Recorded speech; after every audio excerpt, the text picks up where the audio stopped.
We are live. We have folks online. So let me talk about public participation. The meeting's being conducted as an in-person meeting at the locations above, right here. And a remote teleconference Zoom address is listed for the public's convenience. And in the event a board member requests a remote, you don't need that.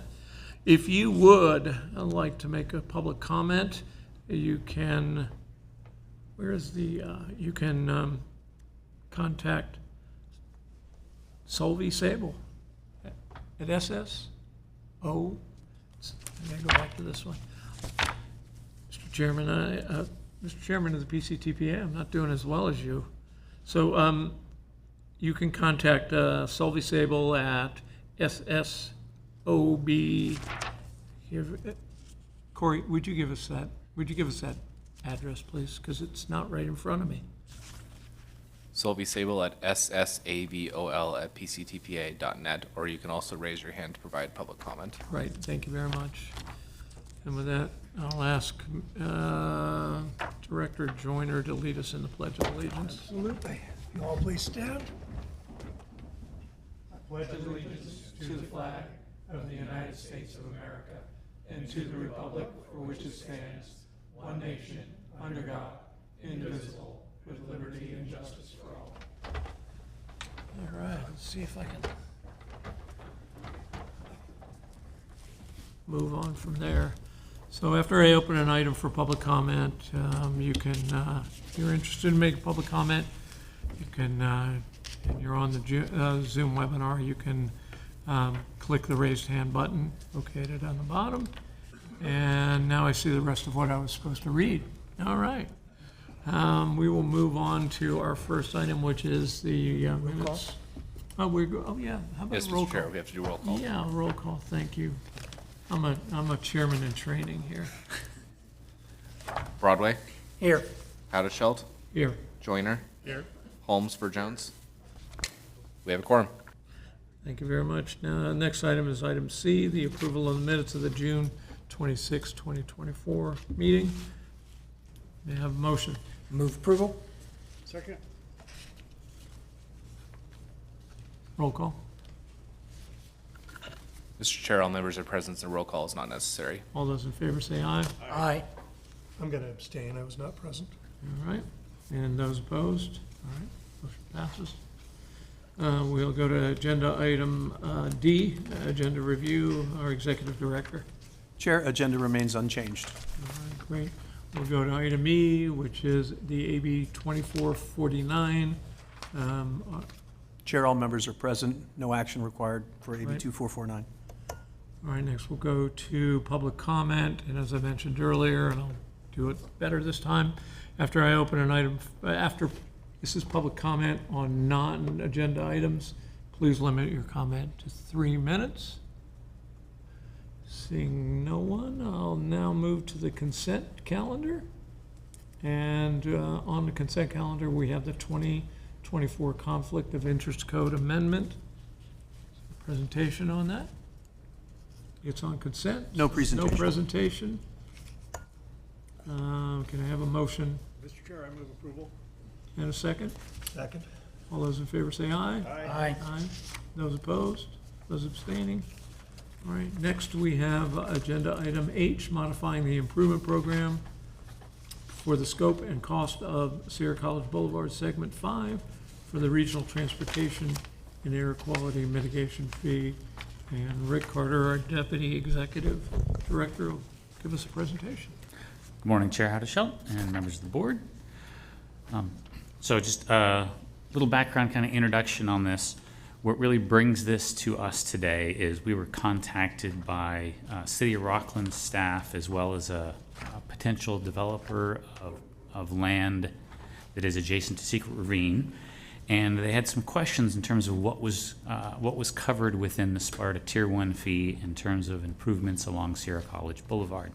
Kind of dug into that, and out of that we are recommending a change to the improvement program. So I think, as you're all aware, the SPRTA Tier 1 includes improvements on Sierra College Boulevard between SR 193 and the county line. Of particular interest today is segment 5. That's from I-80 to Rockland Road. Within the SPRTA Tier 1 fee and kind of general plans, it's identified as a 6-lane ultimate facility, and it does include a bridge over Secret Ravine. The next slide, Mike.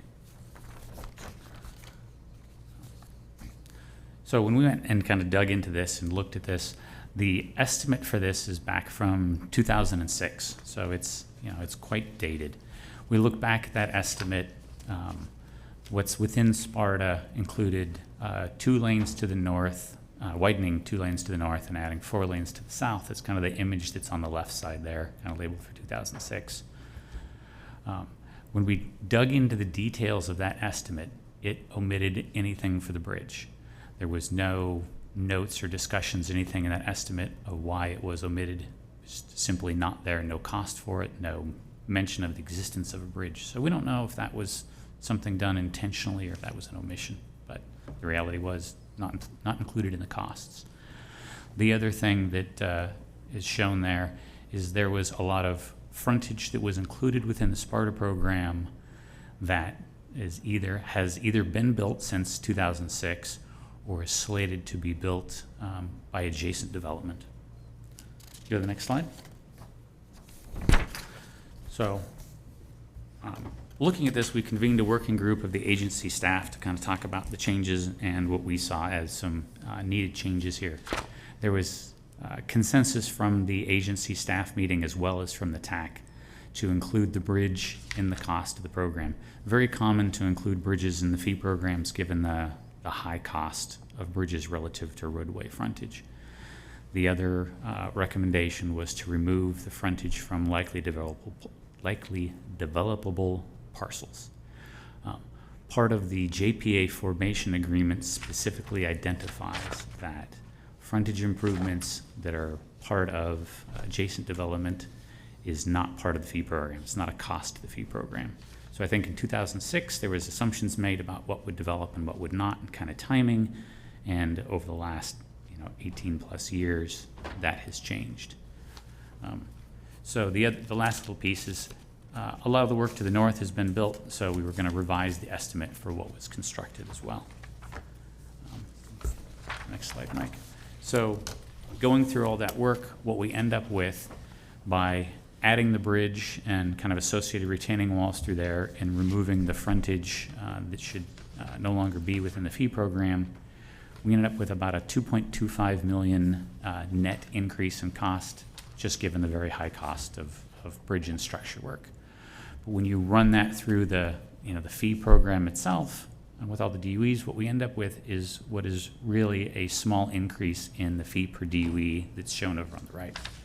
See, for the Rockland district, it's an increase of $39. That is less than 1% of the fee. Newcastle Horseshoe Bar is at 24. Placer Central's at 27. Again, those are all about 1% of the existing fee per DUE, and the fees sort of drop off from there. So in looking at this and having discussions, if we wish to move forward at this time, adopting those fee increases, there's administrative costs that we will incur. We have to do a public hearing, we have to advertise for the public hearing. Additionally, all the agencies will have to revise their documentation, change their computer software, which for us are relatively minor cost increases in terms of the fee. So we do have a recommendation to recognize basically the cost increases, including the bridge, but defer that fee increase until we do the annual inflation adjustment. That normally comes with a new schedule that comes in April, takes effect July 1st.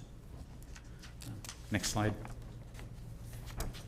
So that leads to our recommended action, basically to adopt the resolution that would modify the improvement program to add the scope and cost of the improvements as I've noted, but defer that implementation until the annual inflation increase is considered.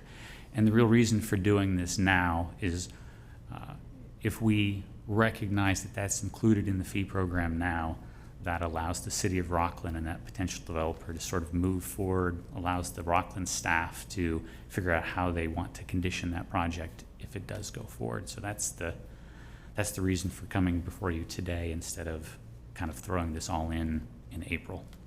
And with that, I'd be happy to answer any questions the board may have. Questions of the board? Yeah. What's the rationale behind West Roseville, Placer, Sunset, all paying nothing, Lincoln getting an additional $4? So the added cost is basically ran through what is now kind of boiled into a very complex spreadsheet that includes the travel demand analysis. So those dollars are tied into usage.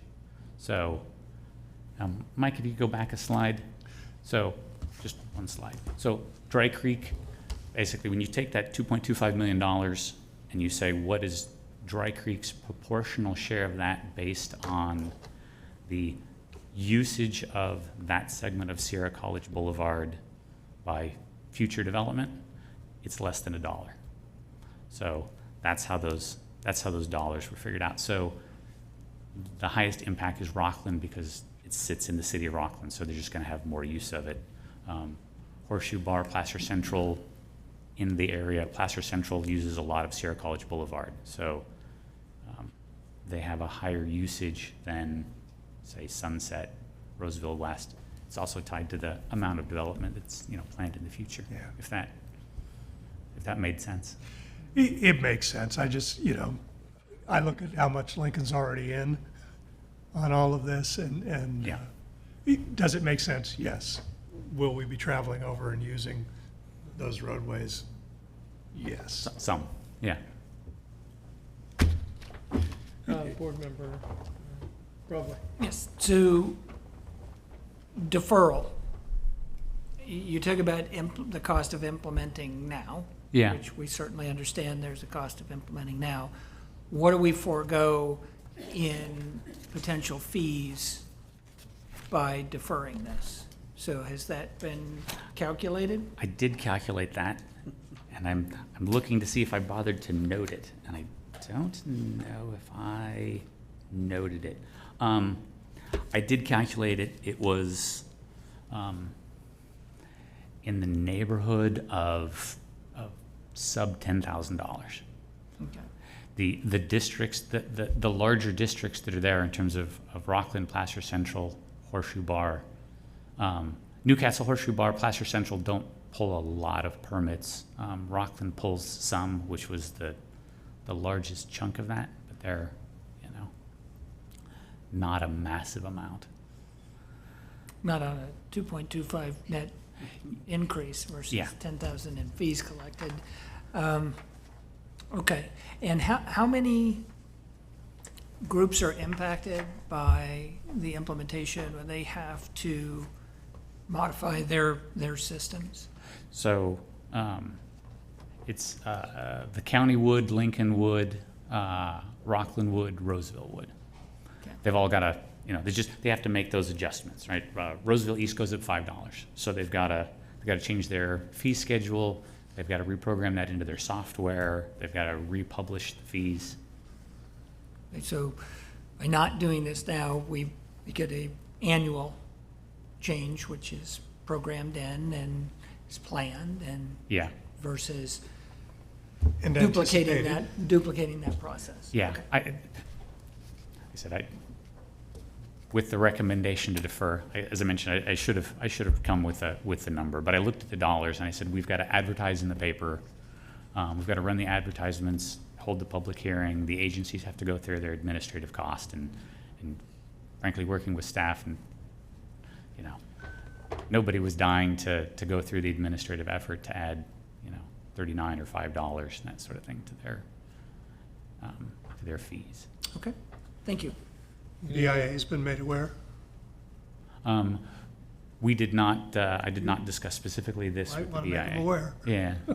I will say that the BIA was talking with the subject developer and recommended that they come sit down and talk with us. So I do believe the BIA is aware of this issue, because they were the ones who helped this developer, find us and come to us, so I don't think this is happening in the dark.